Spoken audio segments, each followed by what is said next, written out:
Hi, my name is Callan Bryant, and I am with Fire Nation.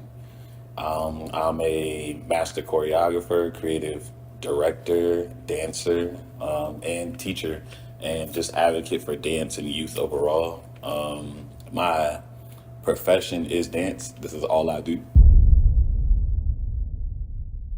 This is all I wake up and do, and I'm just honored to be with We Are on Fire Nation. Like, Fire Nation alone just speaks very big on how something can catch flame and spark something in someone. And I like to see how a community of people are starting to grow from the idea of just wanting to continue hip hop and continue the essence of hip hop and creativity and unity and love and all things that encompass that. And We Are on Fire is just that. We're lit, everywhere we go and everywhere I've seen other people mention the company, it's always been up. That's really what it is. I'm basically a liaison to the company. I love to come and just support. I tell other friends I'm there when they have questions. They're there when I have questions as well. And this community is going to be just one of the things that is going to be unmatched for a while. My background is in ballet, modern, jazz, hip hop, contemporary, African. The list goes a little bit lengthy. I don't tap. I don't know what that's about, but whatever. I like to look at dance and creativity as the next level of intelligence. Albert Einstein said that all artists are, creatives are people playing with intelligence. And one of the foundations of hip hop is knowledge. So when you apply those things and you're able to create with those things on a whole nother level, you're showcasing yourself as an artist and as an intellect, whether it be rapping, whether it be DJing, whether it be graffiti, any art not project, but art, I don't know, art thing becomes a platform for you to showcase even to yourself how creative you really can be in any element you are. Being a dancer and predominantly a street dancer, you always need support in some way, form, or fashion. It's inevitable. What I do for my communities, wherever I live, wherever I travel, is I always try to see how can I take my journey and show you how to make it easier for yourself in some way, form, or fashion. And I believe that's the power of giving to the next and showing the next person how to eat. And, with the cipher itself, it's showing people how to live in the environments that they are and to celebrate also other people who survive those elements as well. And also, FyreNation Crew showing the diversity of those different flames, the different elements of dance that they allow to come in, not even allow, just welcome in is the word, to show people that this is a safe place. This is a place to grow. This is a place to get more knowledge. This is a place to just express yourself, free yourself from certain things or whatever may be going on. And it is all love.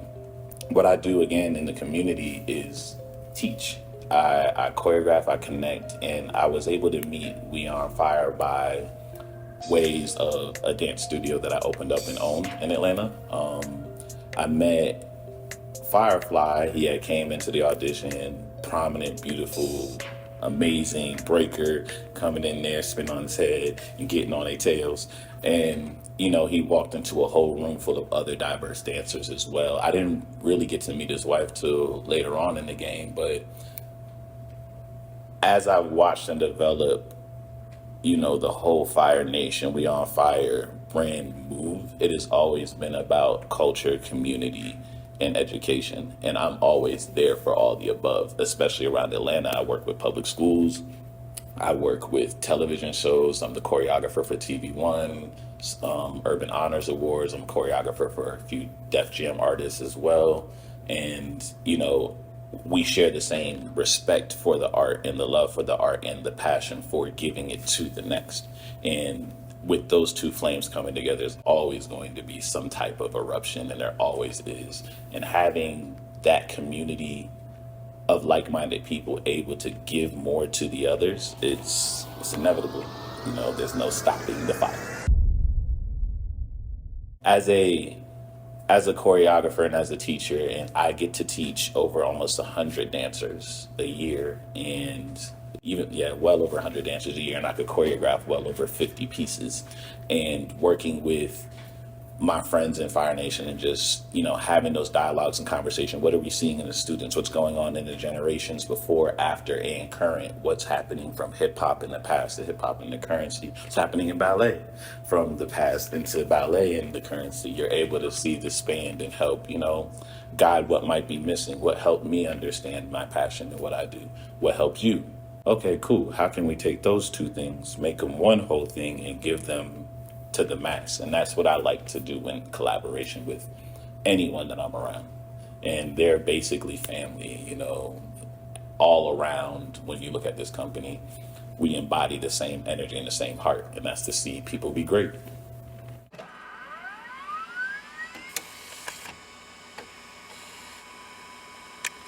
How can we fix the dance community? I think it's always a big topic, and I have my very own big opinion on that. And I think that there needs to be a better relationship and marriage between business and art, and a better respect between the two. Being able to be in corporate for the arts as well as be an artist, I can see where the translation and the value of what goes on with the people between each realms gets very conflicted. And really, it's just a lack of respect.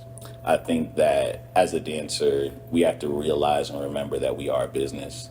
And then as a business, they have to realize and remember that this product is valuable and to shop it off as such.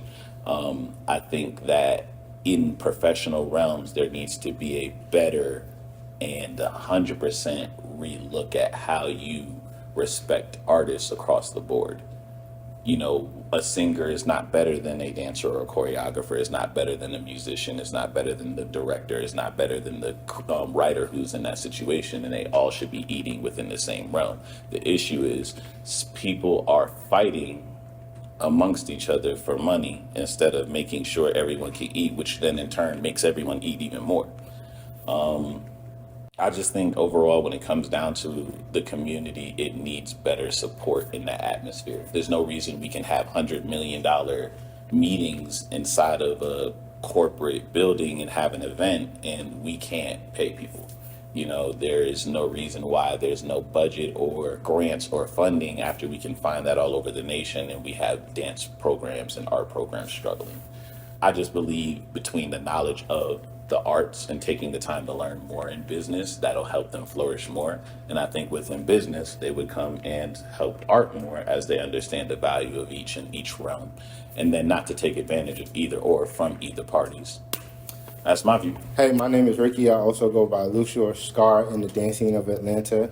I grew up learning dance ever since I was little. From Mount Vernon, New York, my first style was actually the Harlem Shake. Mount Vernon was actually the hype era of Harlem Shake, Light Feet, all that good jazz. And we made it to what it is, other than Harlem making the style, but we also came out as a hype people as well. I love a lot to do within myself in the dance scene because I love dancing. Dancing I have been doing ever since I was little, ever since Michael Jackson. Yeah, Michael Jackson was actually like one of my favorite dancers to actually look at. I actually used to look at all his choreography and like just dance straight to it, learn it.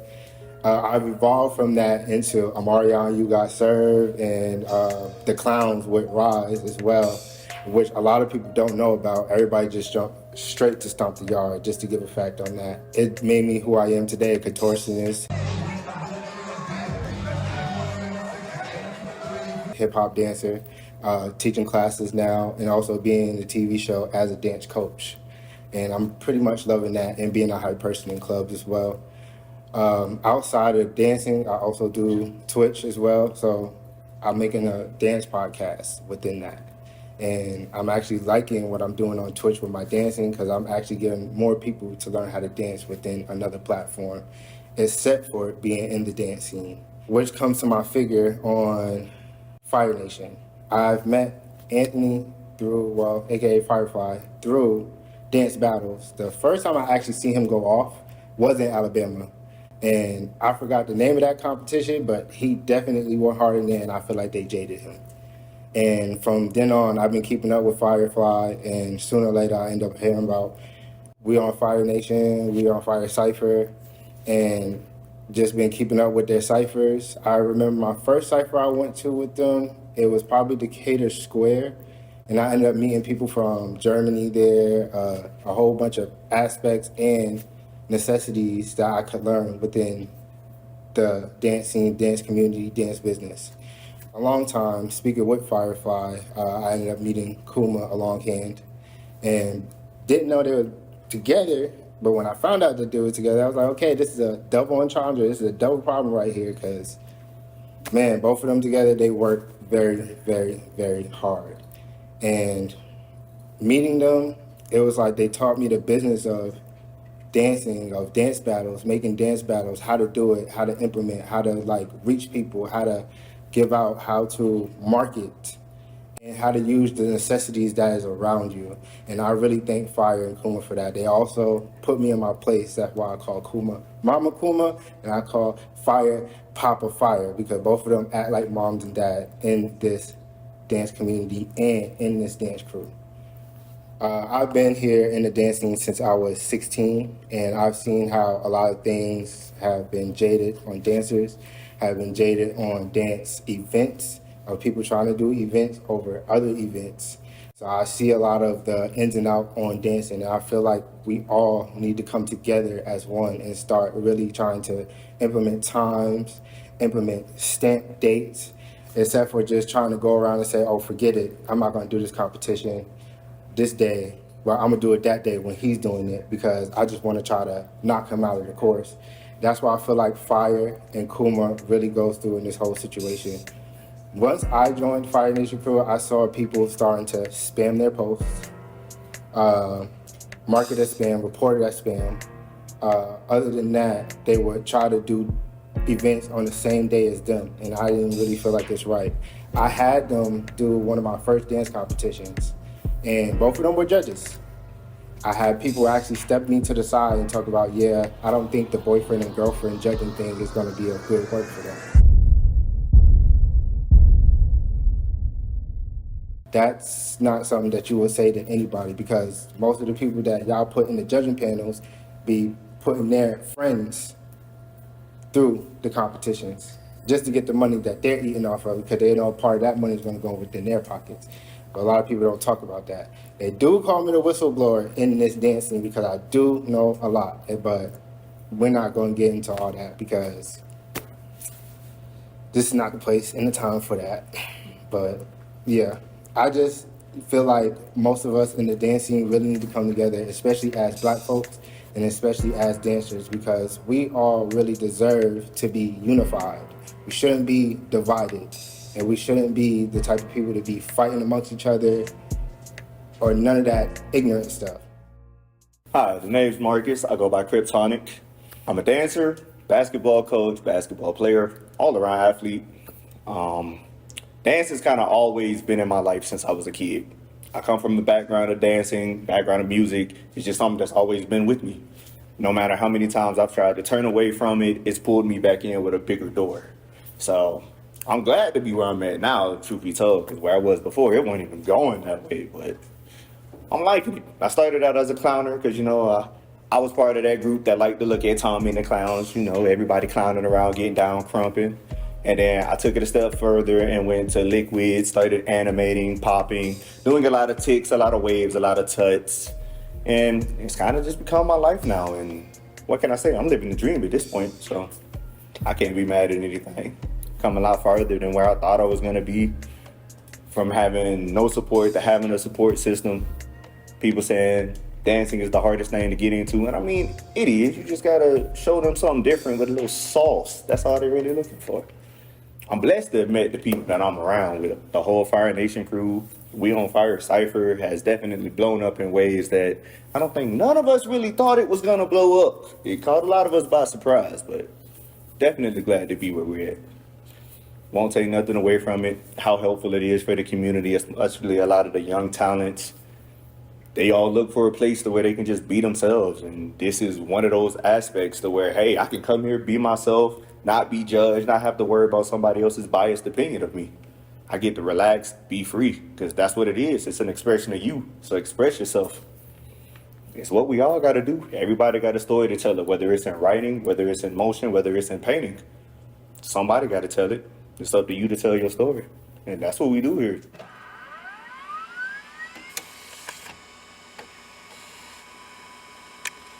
Being third in charge here, I got to give y'all a little backstory. So, I first met Ant, aka Fyrefli, back when we were all doing this little thing at Madhouse. And then I didn't go all the way through with it. It was some time in between, I think about a year or two, and I had just been posting clips on Instagram. Fyrefli reached out to me about coming in, learning breaking through him at a dance studio out in Roswell. And I was like, sure. He sent me the address. I showed up.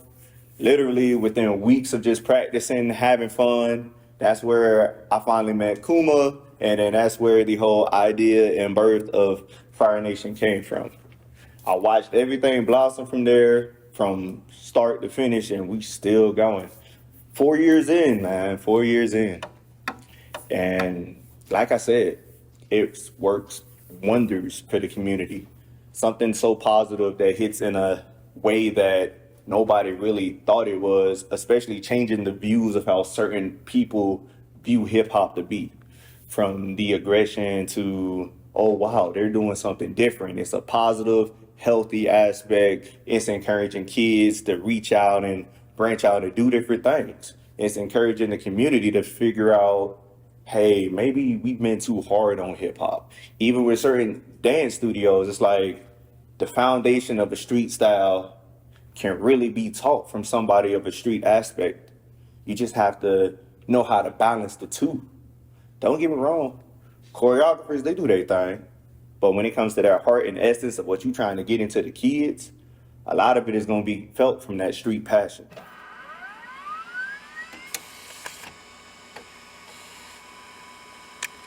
Be creative. Be yourself. The best you know you can be, and don't hide it from the world. Because truth be told, we all have that side of us we put behind the door. We never try to see it again. But it's what keeps you youthful. No matter how old you get, don't run away from the kid that you know you were. Because with age, you still got to find time to have fun. I love it here. And I've seen a lot of kids go from having hard days to brighter smiles on their face just by coming to the ciphers. The smiles alone, from even adults to the youth to just kids hopping in, doing cartwheels, whatever you have to show, it works wonders. It gives them that breath of fresh air that a lot of people have been looking for. And one, it's free to the community. Let's be real for a moment, because everything ain't always rainbows and unicorns. You know, there are some times where we set up dates to do things. Not everybody can make it, or we do have a few people that might be late. But we try to stay professional at all times because we're really keen on the aspect of business and representation of ourselves. So we wouldn't want you to be late if you know the show time, like the call time is 9:30. Try to get there at 8:45 or 9. Give yourself that gap so you can be prepared. But it don't always work out like that. I know some people deal with having to get rides. Some people have to come from crazy sides of Georgia where traffic is just out of the way. And accidents happen on the way to things. We get that. I mean, sometimes we might get people who have different opinions of how certain things could be done. I mean, we don't clash like that, but we do have open group discussions that kind of gets everybody to that debating point to where it's like, okay, you have a point to prove, they have a point to prove. Let's see how we can prove both points and let it mesh together and build on it. That way it's not like, oh, dang, he said what he said, she said what she said, I'm over it. I'm not trying to do all of that. To continue to grow as a family, because that's what we are. We're a family-oriented business. And it's always going to be business first, but the family side of it, we're always going to push each other to do better. So with all families, as we know, you have your ups and downs, your battle of wits. You have that. It's a natural thing. But as long as everybody can come to that common denominator to where it's like, okay, hey, I see your point. Let's take it this way. Let's build on it. we can settle those differences and come up with a creative idea for everybody to make it happen. So it can go from dreams to reality just like that. Being a dancer is fun. But to be honest, there are a lot of things that can really deter you from wanting to continue to dance. There's a lot of biased things out there that comes with the territory of dance. To whereas a street dancer won't always be credited for something that they do versus where you have a choreographer who might have pulled these same ideas this street dancer had from that street dancer, took it, made it their own. They name and face got slapped onto it. Now they're the face of that move. And where does that leave the middleman that actually came up with it? Straight into the shadows. Non-existent. But then when you do have those companies, corporations, and shows and movies that give credit to street dancers, that let them get out there and perform their heart's desire straight off rip. That's why movies like Stomp the Yard, Step Up, the whole Step Up series, which was amazing, influenced a lot of people to really hone in on their dance styles. And a lot of them are being more expressive. But that still goes with the hand-in-hand combat of choreographers versus street dancers. A choreographer is always going to pull an idea from the street before they have it themselves. And to have their name and face slapped on it and leaving the middleman out, it ain't right.